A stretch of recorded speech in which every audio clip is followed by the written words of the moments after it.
Hey everybody, it's Eddie J on crypto for growmybag.tv. Hope you're having a good one.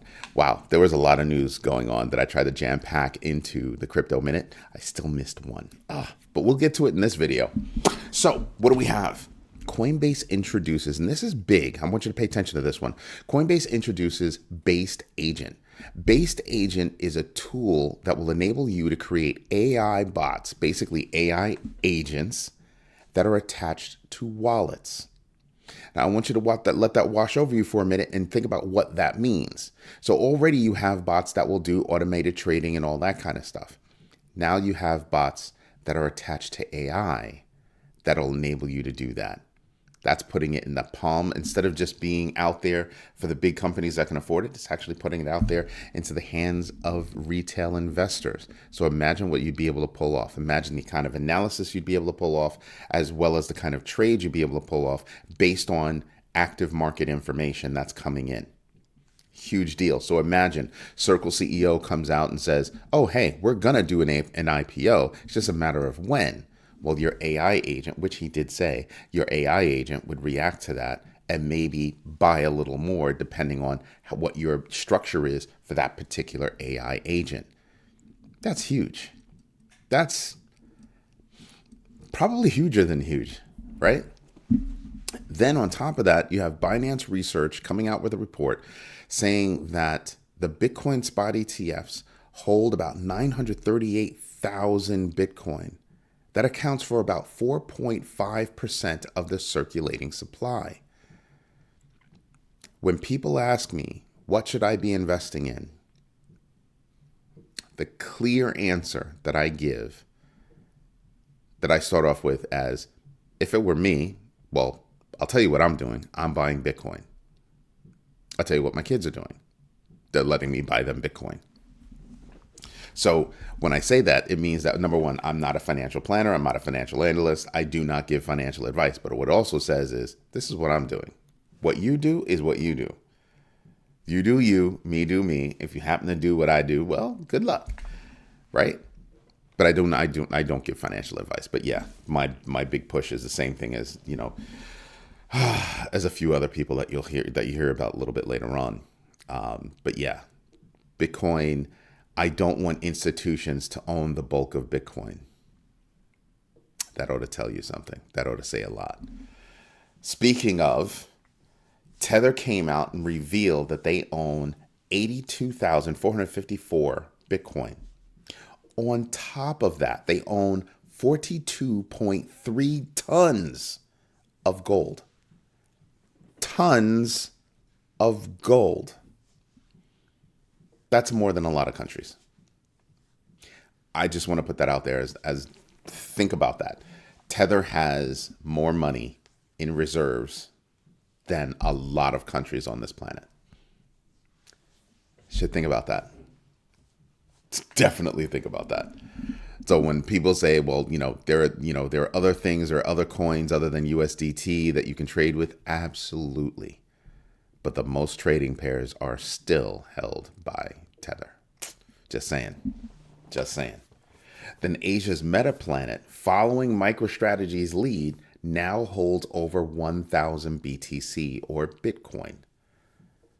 So when I hear about Microsoft asking its investors to vote on whether or not the company should add Bitcoin to its reserves or add it to its investment strategy,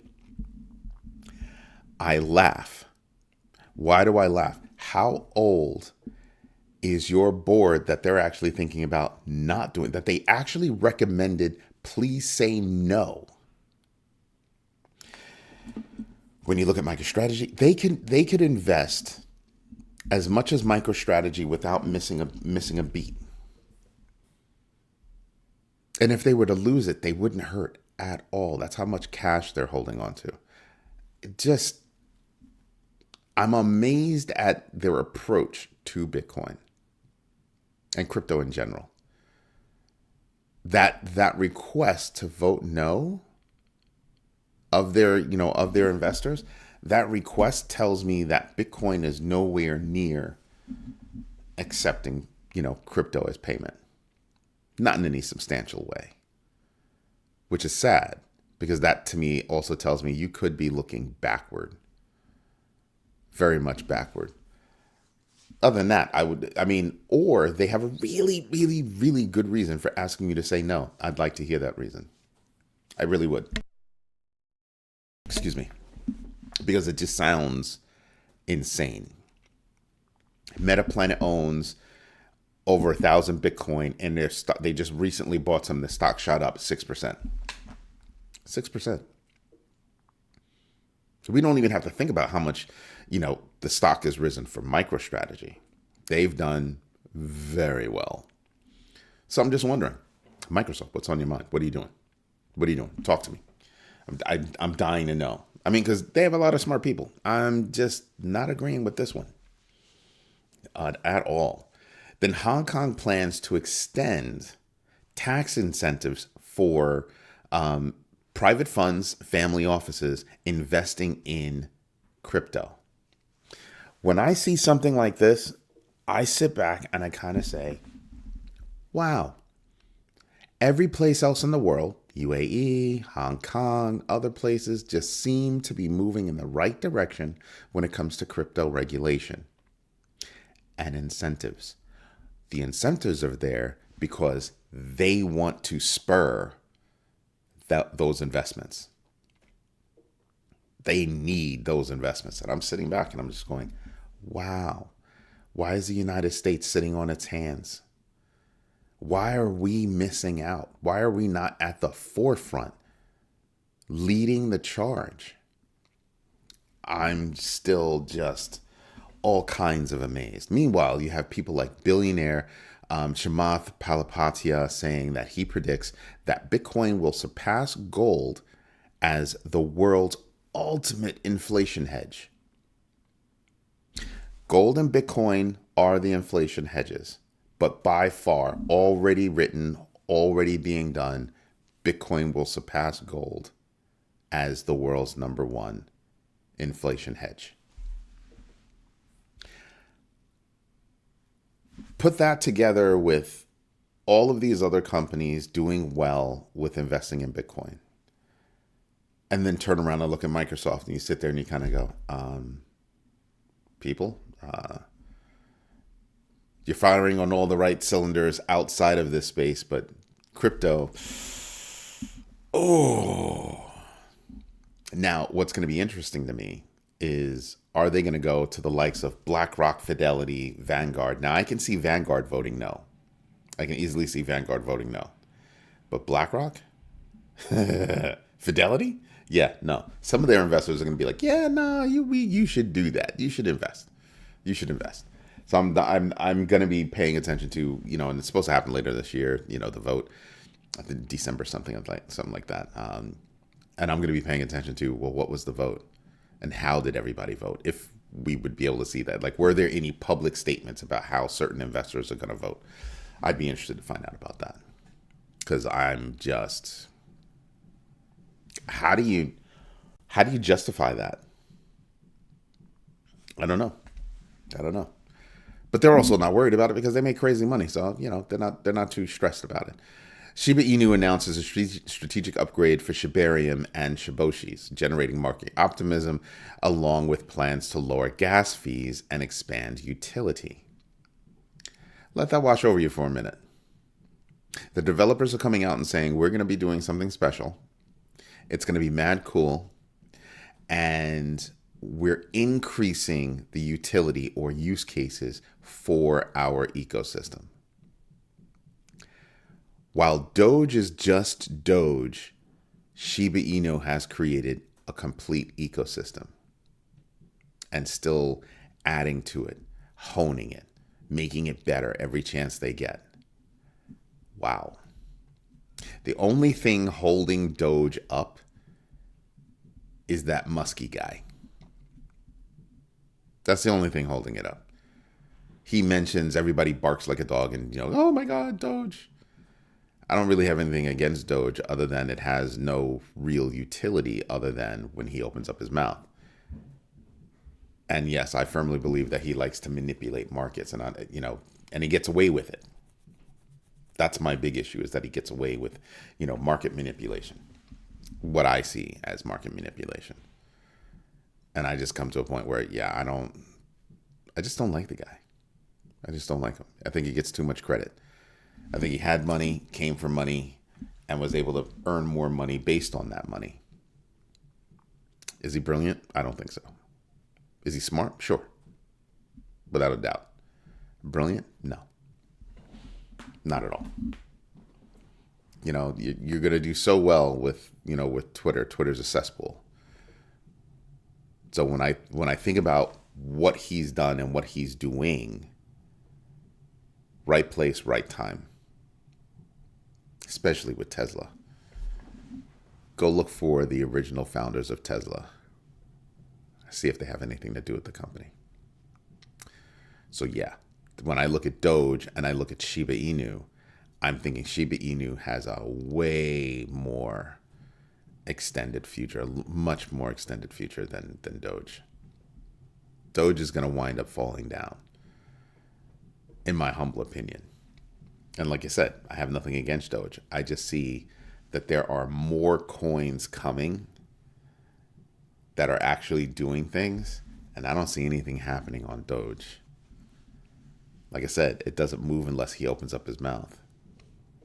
So there's that. Anyway, you know what we should do? That's right. We should get into the news. Get into the numbers. Oof, it's been a long day already. Holy moly. So let's start with the GMB crypto tracker. Top 25 losers. It's a pretty doggone short list. 3 things I've never heard of. So I'm not going to pay attention. Let's go down the list to see if anything else is just on this side. And everything ends at negative 1%. So yeah, there's nothing going on. Top 25 winners. Wow. Not everybody on this list right here. Ends right there. Bam. That's it. So you've got, let's see. Anybody on here that we should be paying? Nero, up 9%. GMBX factor of 0.38x. Jitto, up 9%. GMBX factor of 1.4x. Down negative 58% off its all-time high. That's very interesting to me. That's almost delicious.